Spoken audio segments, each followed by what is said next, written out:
Welcome to Factotum Life. We are out in the garage today and I am getting ready to do a little project with our 2011 Dodge Grand Caravan.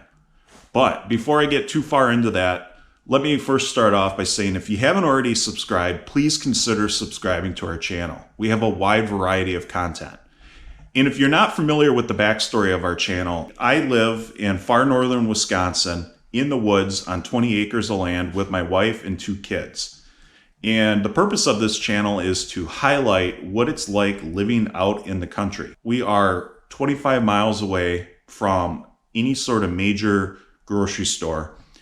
And just a simple convenience store, we are 9 miles away. We're out in the woods. There's not much farming that goes on, but mostly logging. Our property abuts forest land that is managed by a paper company. We don't really have any neighbors, and the neighbors we do have, I can count on one hand. The purpose of this channel is to highlight what it's like living out in a rural setting. And when we have friends and family that come to visit us, we're always asked, well, what do you do out here? What do you do? They don't really see the amount of work that we put into it on the backside to make everything work. And the other question that we're always asked is, well, why don't you pay somebody to come out and do whatever needs to be done? Oftentimes the answer to that question is, well, we can't, because most people won't make the drive out here to do that work. So what that means is basically we end up doing a lot of tasks ourselves. I enjoy doing this type of stuff. This is what I consider this a lifestyle and a hobby. So today, what we have is a 2011 Dodge Grand Caravan with 160,000 miles. We have a clunk, and this clunk or rattle can only really be heard 35 miles or less over certain conditions.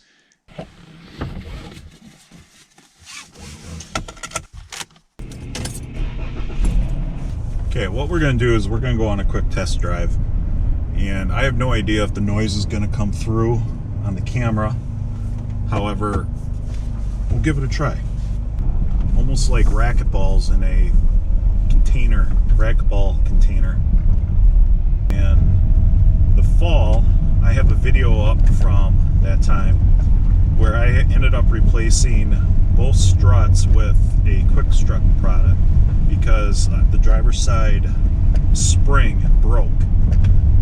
Now, at that time, that was a situation where the vehicle was 100% down, couldn't drive it, and the kids were in school, so I needed a vehicle. Going with the quick strut product, and there are risks with that. Number one is, will it drive the same? Are the spring rates the same? Number two, how long will it last? And it's been my experience that the upper strut mounts don't last that long. Now, I'm not saying that's the case here, but that's my experience. So what I ended up doing was I had plenty of past experiences with certain products and the problems that they caused. I had not had any experience with Moog quick struts, so I went ahead and purchased Moog quick struts. Most likely scenario, if there was a failure with the quick struts, would be the upper mounts are not happy.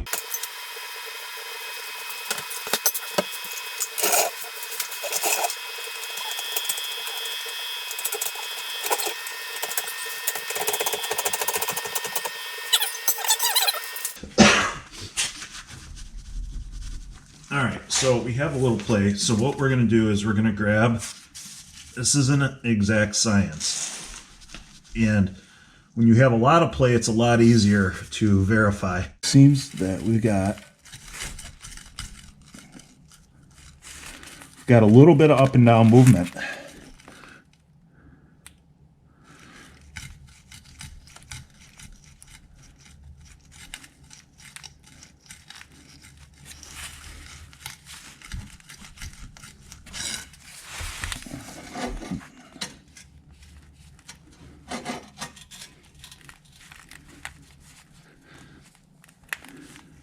Okay, so that is a fairly new development, and what we have here is if we go and put our extension between the lower control arm and the knuckle, okay, if we could get it to pop up, it would. And it seems pretty tight. I'm not seeing any movement right there. But when we take our extension and we put it in between the tire and the ground, there is ever so slightly some movement. I'm going to get the camera.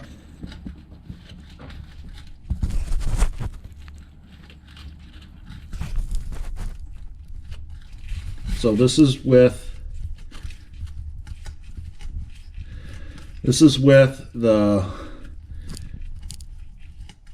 our pry bar between the floor and the tire.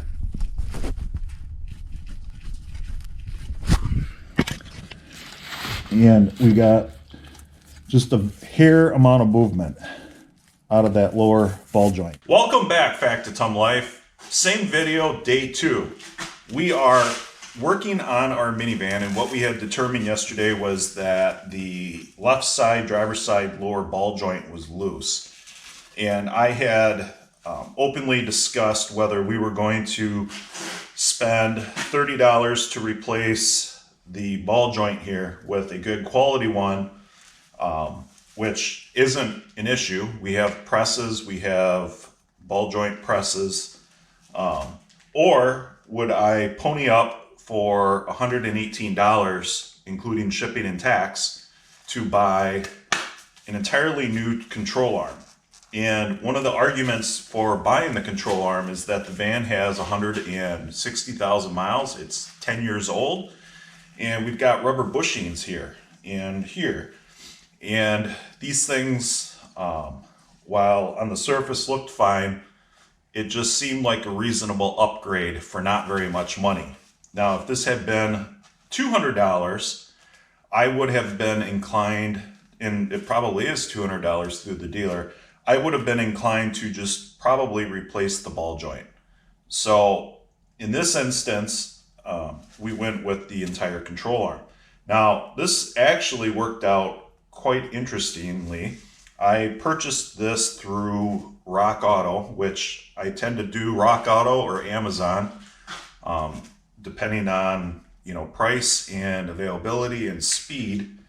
And I will say that Rock Auto has they have shipping options that generally match what I need to have it as. And shipping option for this actually worked out where I ordered it yesterday at 2 and it was sitting on my porch at 8 a.m.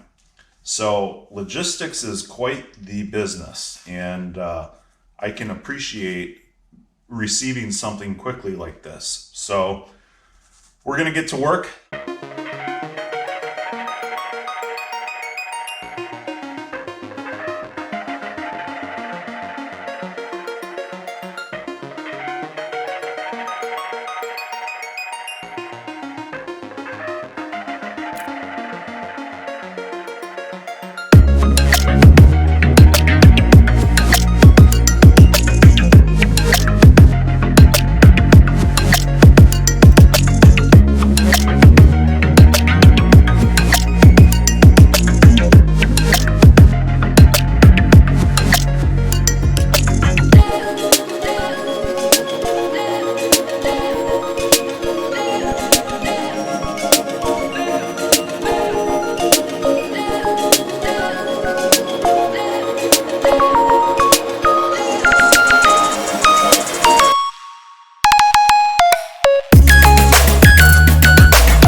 we're a little bit towed out. So we're going to measure how far out it's going to be. It's not going to be much. We're going to make our initial adjustment, then we're going to measure it and see where we land. The important aspect of this is that because we're doing this on the ground without any turntables, we need to jump back into the car, start it up, shake the steering wheel, and sort of take the bind out of the wheels so that we can get an accurate remeasurement. All right, so we're test driving the car here. We're going to get out on the highway and taking our mud road right now. For the most part, the repair seems to have worked pretty good. The car drives really nice. The alignment seems to be fixed now. I still hear some noise that I don't know, I'm gonna maybe attribute it to strut or upper mount noise.